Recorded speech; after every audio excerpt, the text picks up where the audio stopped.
Learning curve there. The guys have done a great job. I think the work and the intent is there, but how we do things is going to be just something that they just need to learn. And it's all positive, but it's a process too. And it comes with the territory. There's rookie songs to be had and team dinners to be had, and some things that we want them just to understand about how we practice and things like that. But they're off to a good start. Mike Macdonald is always careful to heap praise on the young guys, any praise at all. He wants to make sure the rookies keep their heads in check and never stop learning, and I think that's a good thing, don't you? It's a great thing. These guys are young, fresh out of college. Their mind is all over the place. You need a guy that's in control, the leader of your organization, to really put some confidence in you, and I think it's a great thing. We have the right guy in the right position doing the right thing for these young guys. All right, Sean Alexander is in the Seahawks Ring of Honor and remains the team's all-time leading rusher. He says the Hawks' first-round draft pick, Jadarian Price, will be the only rookie to rush for 1,000 yards this season. And when you look at the crop of running backs that came out of the NFL draft, we all know it was a little thin in running backs. And Jeremiah Love taken number 3 overall by Arizona. Sean thinks that man right there, Jadarian Price, will be that 1,000-yard rusher. Yeah, here's where I could totally see that happening. The Seahawks rushed the ball the 3rd most in the entire NFL last season. You look at Jeremiah Love, that you just mentioned, in Arizona.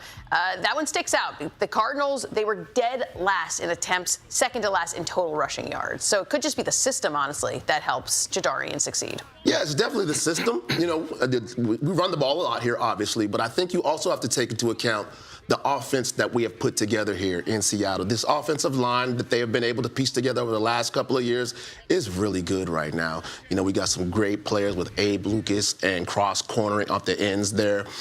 We got the big guy, Gray Zabel, up there pushing people around.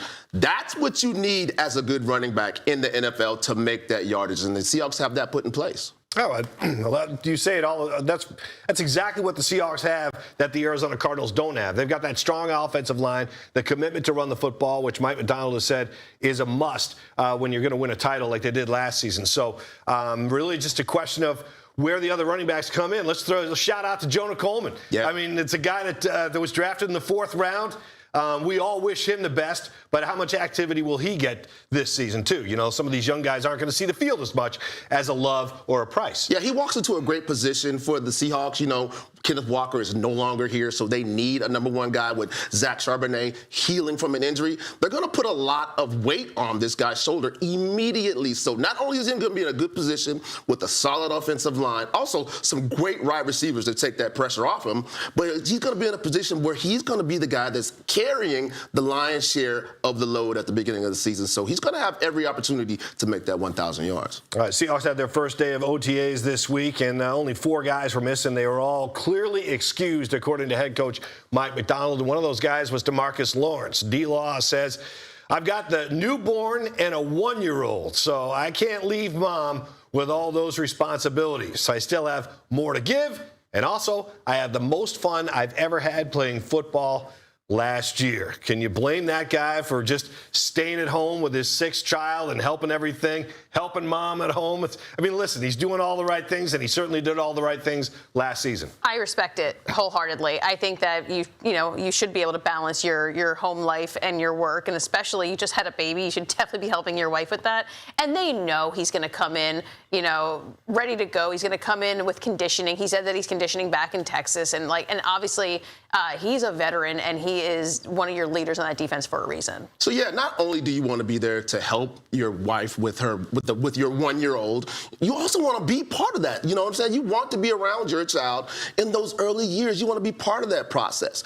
Also, he's not going to miss much. He's been to these for years, for number 1. That's the first thing. Second of all, the way things are done right now in the NFL, and really through all of sports, going all the way down through high school, college, all the way up to the pros, these guys are able to get top-notch training anywhere they are on the planet. They have training facilities. They have trainers. They can get online and do everything that they need to do, everything that they would get here in Seattle, except for that camaraderie, that team building, is that they can get right there where they're at. Well, there's a lot of talk about DeMarcus Lawrence in the offseason, whether he would come back and play another season because he could have gone out on top and retired and probably been perfectly happy. But he still has some gas left in the tank, and he's anxious to get back up here and start playing some football. Byron Murphy, on the other end, he's entering just his third season with the Seahawks. He impressed a lot of people last season and shared the team lead with 7 sacks.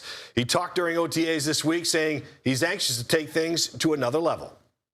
I feel like I can take my game to a whole nother level. I did a lot last year, but I feel like, I can get in that double-digit sacks, that area, somewhere around there.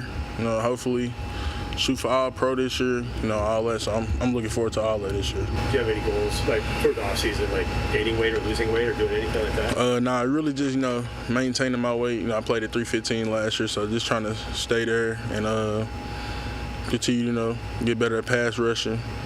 Just any little area of my game I can get better at, I'm going to do it. But you talk about some of the players on this Seahawks team, and Jaron Reed is one of the vets on this team. And one of the first things he said going into training camp last year was that Byron Murphy is strong as, and I won't even say it, but he said it 3 times at the podium that day, letting everybody know that dude can just push people around. And let me tell you, so here's a little quick story. I ran into Byron Murphy last Christmas in Bellevue, walking around shopping. And this guy was like the most massive, wide-bodied human I'd ever seen. Like I was a little nervous when I saw him, to tell you the truth. But he's just an imposing figure. And we knew that when we brought him in here that he was going to be a great run stopper. But he's been so much more on this defense. He's taken so much pressure off of the guys at the linebacker position. He's making the pass defense that much better. And he's just an incredible addition to this team. And like you said, I think he's only going to get better.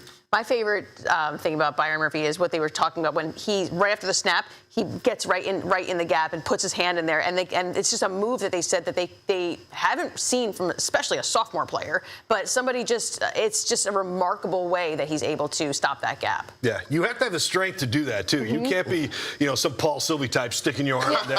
You get a snap right. That arm looks pretty impressive, Paul. I'm just saying, guys like you have a much better chance than anyone else. So that strength that Byron Murphy has helps him be the player that he is for sure. So, kids, you get in the weight room. Sam Darnold was a guest on the Green Light podcast hosted by Chris Long. And when asked about when he knew the Seahawks were a championship caliber team, here is what he said. People might think I am crazy for this, but the first game against the Rams, when we lost, and I threw like 4 interceptions, there was no reason for us to be in that game. We still had an opportunity to win the game. So that says enough about your leader right there in Sam Darnold, the fact that, I think we all kind of had that feeling that, and they really played, even that day, that night, we're like, they really played like crap and still had a chance to win the game. Well, do you remember after that game what Ernest Jones said? He stood up there and defended his quarterback to the bitter end. And it was that moment that was like, oh, wow. Like, not only is Sam, he's a pretty good quarterback. He's pretty good within the system. But he has that locker room. Yeah. Oh, yeah.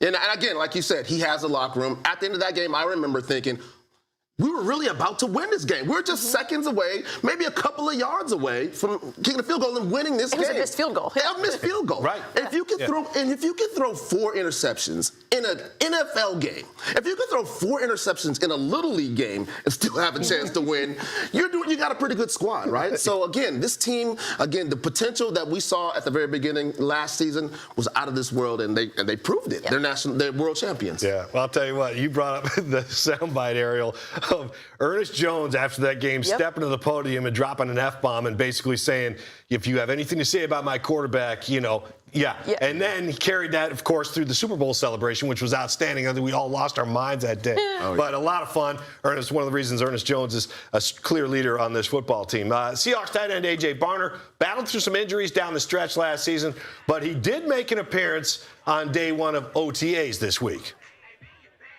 He's good. He's had the things in the offseason, and he's attacking it like A.J. Barner does, and as you would expect, and he's itching to get out there, but we'll probably see him come training camp time.